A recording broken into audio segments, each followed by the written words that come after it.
Bismillahirrahmanirrahim. Assalamualaikum warahmatullahi wabarakatuh. Bertemu lagi di channel Galeri Kreasi. Sebelumnya bagi para penonton yang belum mensubscribe, mohon dibantu subscribe terlebih dahulu dan klik tombol loncengnya agar mengetahui update video saya yang terbaru. Dan juga ini merupakan bentuk dukungan semangat bagi saya ya, agar saya terus berkreasi membuat konten-konten tentang pusaka Nusantara. Nah, langsung saja kali ini kita akan mereview sebuah pusaka ya. Yang mana untuk pusakanya ini kemarin saya terima 2 hari yang lalu. Tetapi saya tidak bisa atau tidak sempat membuat video unboxingnya karena situasi dan kondisi ya. Jadi hanya bisa untuk mereviewnya saja begitu. Nah, di hadapan kita ini sudah ada pusakanya, yang mana kalau kita lihat dari rancang bangun pakaiannya ini ialah keris Melayu ya. Keris Melayu. Baik, kita bahas terlebih dahulu dari sisi pakaiannya ya. Yang mana kalau kita lihat ini memang keris Melayu ya, dengan rancang bangun Melayu, tetapi ini untuk stylenya atau detailnya ini lebih kepada sampir kedah.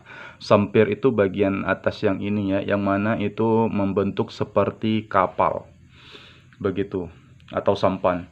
Nah, memang untuk keris Melayu ataupun Bugis itu bentuk sampirnya itu rata-rata hampir sama ya, kalau yang berbentuk sampan seperti ini begitu. Tetapi ada ciri-ciri tertentu yang mana itu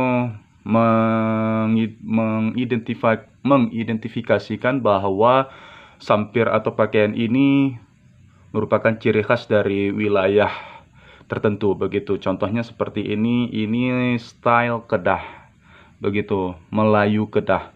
Yang mana kalau untuk style Melayu Kedah itu seperti ini, yang mana ini untuk di bagian ujung sampirnya ada yang bagian ujung ini ya, yang melebihi seperti ini. Ini apa namanya bagian ujung ini, saya lupa ya. Ujung daun atau apa saya lupa. Mohon maaf, nanti ini akan saya pelajari lagi. Tetapi ini bagian ujungnya seperti ini kalau di Kedah. Begini. Ada ujungnya. Nah, kemudian untuk bagian belakangnya ini ia lebih merata. Ada yang mirip dengan ini juga, yaitu sampir tebing dari Trengganu. Yang mana kalau sampir tebing itu hampir sama dengan Kedah, tetapi kalau untuk sisi belakangnya ini, bagian sisi belakang dari sampir tebing Trengganu itu lebih meliuk. Lebih meliuk. Kalau Kedah dia cenderung rata. Begitu.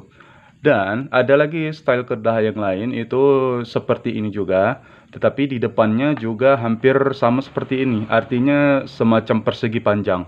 Kalau ini kan ia agak miring, kemudian di bagian sini meliuk begitu.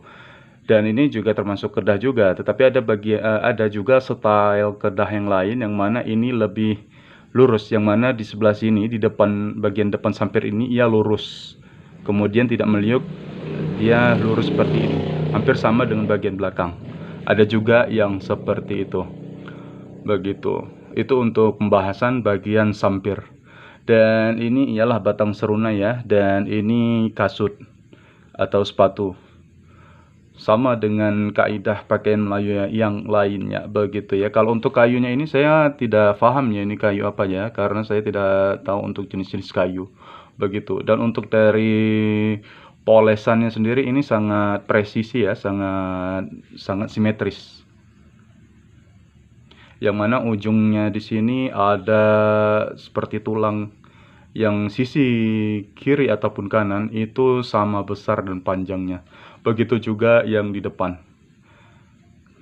Begitu. Nah, kemudian kita ke bagian hulu. Kalau kita lihat, ini memang salah satu dari hulu keris Melayu itu ada namanya hulu kategori peluk tubuh kalau saya katakan. Nah, peluk tubuh. Dan untuk peluk tubuh ini seperti orang yang memeluk tubuhnya ya. Sebentar. Nah, ini sebentar, untuk cahayanya akan saya arahkan. Nah, seperti ini sedang memeluk tubuh begitu. Tetapi untuk kategori hulu peluk tubuh sendiri itu ada jenis-jenisnya ya. Ada Jawa demam, ada PKK, ada anak ayam.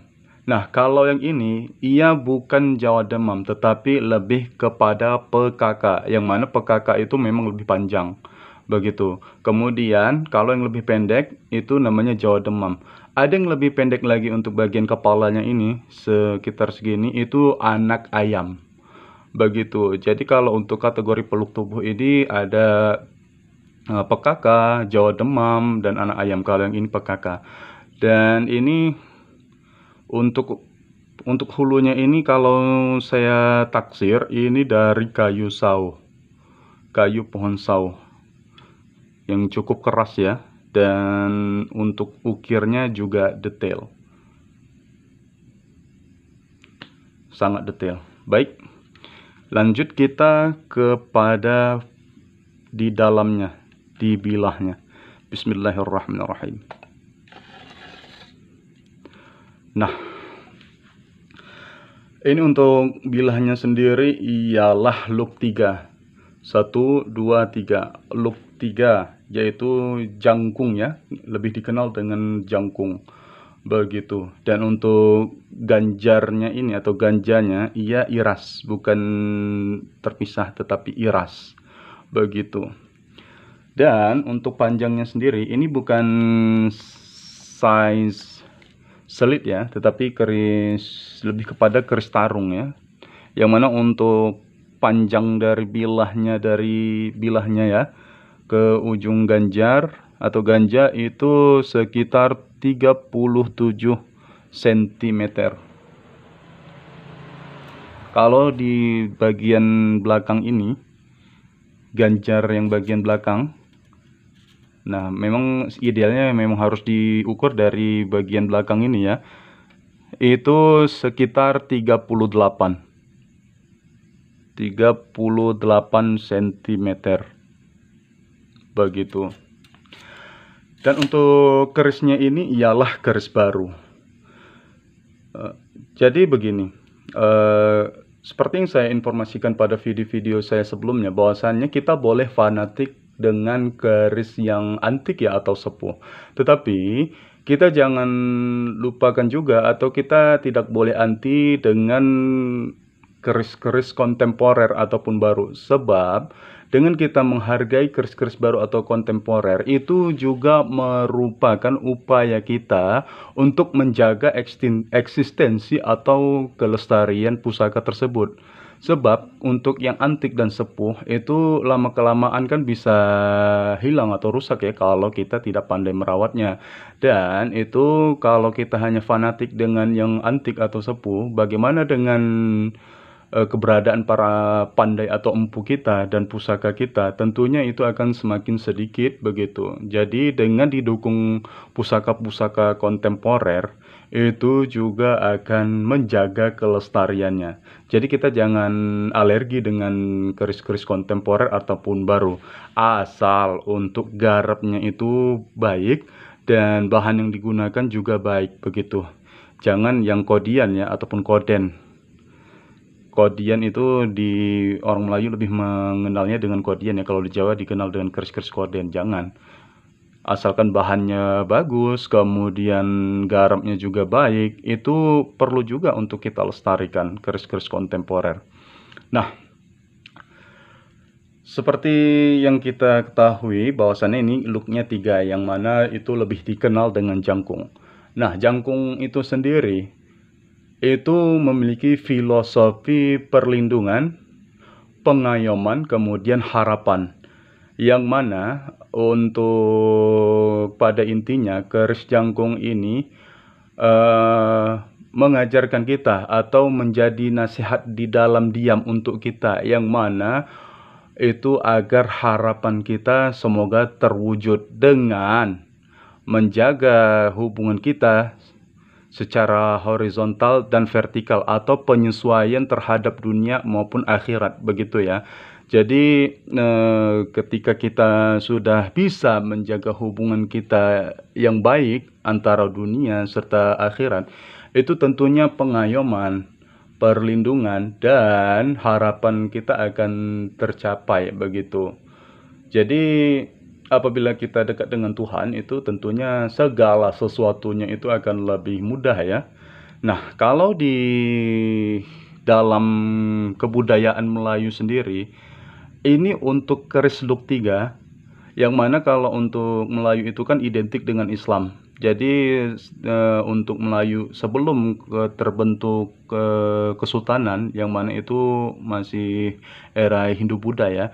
Nah, setelah orang-orang Melayu atau kerajaan-kerajaan Melayu itu berubah menjadi Islam dan berbentuk kesultanan, untuk keris luk tiga ini juga bisa diartikan sebagai atau disimbolkan, diperlambangkan sebagai iman, Islam, dan ihsan. Iman, Islam, dan ihsan. Yang mana sebenarnya kalau kita rincikan atau kita urai lagi, itu tidak akan jauh dengan filosofi jangkung pada umumnya ya, yang mana itu untuk perlindungan, kemudian pengayoman, dan harapan. Nah, kaitannya dengan iman, Islam, dan ihsan, apabila kita sebagai Muslim ya, yang mana Melayu itu identik dengan Islam. Jadi kita membahas terkait dengan konteks kemelayuan atau keislaman terlebih dahulu ya. Apabila kita menjalankan iman, Islam, dan ihsan kita secara baik, maka itulah bisa dibilang kita adalah orang-orang Muslim yang kafah, artinya menyeluruh. Dan menyeluruh di sini juga terkait dengan amalan atau hubungan kita terhadap vertikal maupun horizontal. Balik lagi ke filosofis jangkung pada umumnya, begitu. Sebenarnya tidak jauh berbeda.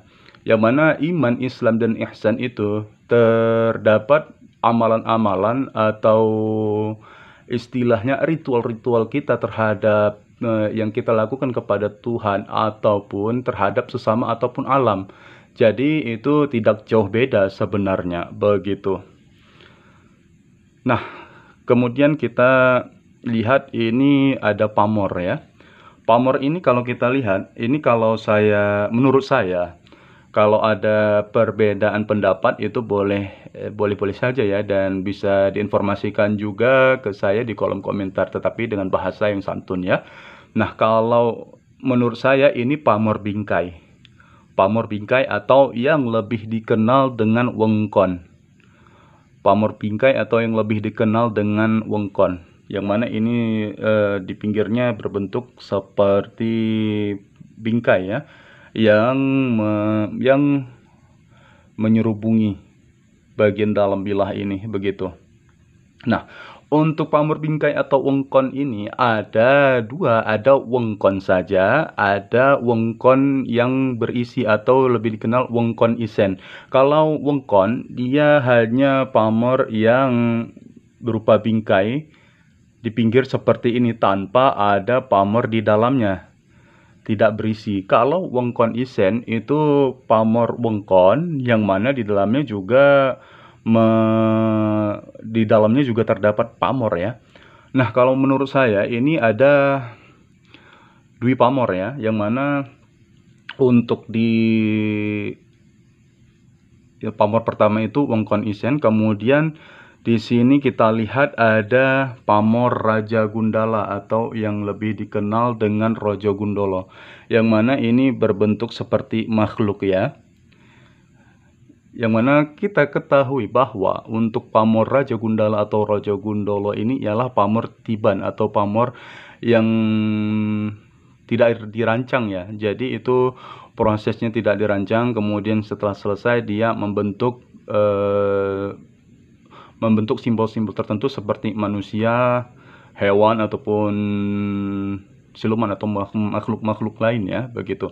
Nah, filosofi untuk dari pamor wengkon ini ialah perlindungan juga, karena dia melindungi juga ya di pinggir bilah ini. Jadi Wong Kuan Isen itu sebagai filosofinya ialah perlindungan. Begitu juga dengan Raja Gundala, itu juga perlindungan ya. Kalau ditarik ke hal-hal yang klinik, Raja Gundala ini bisa menolak bala, kemudian melindungi pemiliknya atau tuannya dari gangguan makhluk astral ataupun niat jahat orang lain dan lain-lain ya. Begitu juga untuk Pamor Wong Kuan ini juga filosofi atau tuahnya itu untuk perlindungan. Tetapi kalau menurut saya pribadi, pamor itu kan memang sebenarnya adalah wujud doa daripada pembuat keris atau pandai keris atau empunya.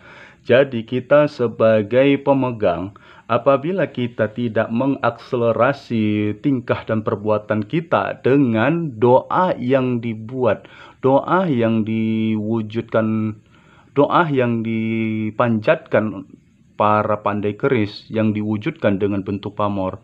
Kalau kita tidak menyelaraskannya dengan perbuatan kita, itu sama saja nihil begitu. Sebenarnya seperti yang saya katakan tadi, bahwa keris ini sebenarnya bisa menjadi nasihat di dalam diam. Yang mana kalau kita mengetahui filosofi dan kearifan di dalamnya, itu kita bisa mengambil pelajaran.